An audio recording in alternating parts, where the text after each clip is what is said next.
Jatend migao mar omenda John Mbadi okapisi ayanga kawuono kowuok e lwet mane en jatend migao no machon na Profesa Njuguna Ndung'u kama osingore migao no kendo keto kenge makare mag neno ni omenda jo Kenya okotigo arietha.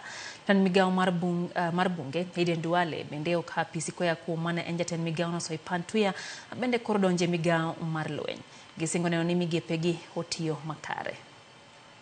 Will well and truly serve. Ndalo machok bang' chamo muma, jatend migao mar omenda John Mbadi no odonje apisi ayanga. Mbadi oweni apisi gi Profesa Njuguna Ndung'u ma bende olero kenge ma osegoyo kuom higni 2 e migao no. Thank you very much indeed. Mbadi wacho ni odhi keto kenge makare mag neno ni omenda mag oganda jo Kenya otiyo makare kendo neno ni mwandu ma ing'iewe sirkal oket chenro magi e yo maler kaka yor kedo kod mibadhi e sectors manie piny owacho. The issue of procurement and supply chain management. This is an area that we don't have option. We don't have an option now that resources have become scarce. We must prudently and efficiently use public resources. Olero ni ok bichuno oganda jo Kenya gi paro mar chik mar omenda ma oganda okoyiego ka bende osingore chenro mag duol ma choko sure pacho ka KRA. We should have had a Finance Act 2024 which we are all aware was defeated. Now that has come with challenges, but above all, even the Finance Act of 2023 is facing turbulence, and we don't know whether it will land or it will crash. But that we leave for the judiciary to deal with.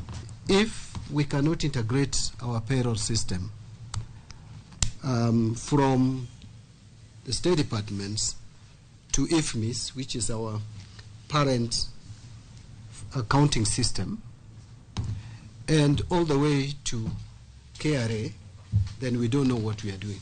So anyone who is standing on the way of that reform, please give way. Komachielo jatend migao mar aluora Eden Duale bende no okawa PC kawaya kuom jatend migao no machon Soipantuya kama osingo dhi mbele gi chenro mar pidho yiende kendo neno ni aluora obedo makare kogolo siem ne taka ma ipuka oyaye kaunti ma Nairobi machida ora ma Nairobi.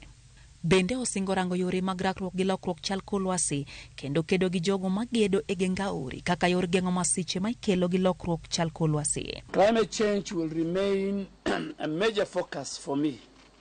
Climate change is not merely an environmental issue, but it is the most serious challenge that humanity faces today.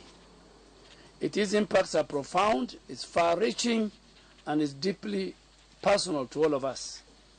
Here in Kenya, we have experienced harsh realities of the climate change.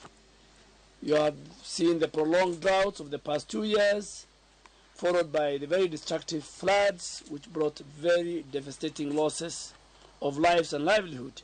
So our climate change are both severe and are very urgent. It's been a wonderful team to work with, and I am very confident. I have worked with my brother Eden Duale in various capacities, and I can assure the team in environment, climate change and forestry that as I exit this space, you are in extremely good hands. Duale no wilore gi Soipantuya makoro telo ne migao mar lweny.